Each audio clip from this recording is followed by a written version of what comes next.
Happy Sunday mga chong! Food strips na naman! Baka gusto nyo ng siomay? Tara, basicin natin yan. First step na agad, maghiwa na tayo ng sibuyas at saka ng bawang.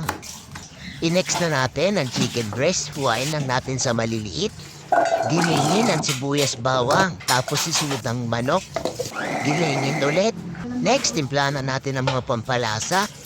Garlic powder, paminta, paprika, tsaka oyster sauce. Lagyan na rin natin ang itlog, tsaka magic syrup, tapos halu-haluin. Kapag all goods na, takalin na natin sa isang kutsara. Kapag okay na, natakan na natin lahat, pwede na natin yung balutin. Basic lang magbalot yan, huwag yan ang pipipiin masyado para hindi kayo mahirapan. Kapag nabalot nyo na lahat ng siomay, pwede nyo nang isahan sa steamer, 10 to 15 minutes. Ayan, luto na, pwede na natin hanguin yan. Ilagay nyo na sa lagayan nyo, pagkatapos plating na.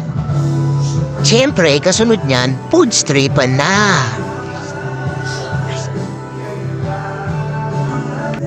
Kain tayo mga chong. Tara, tingnan natin to. Sulit neto, promise.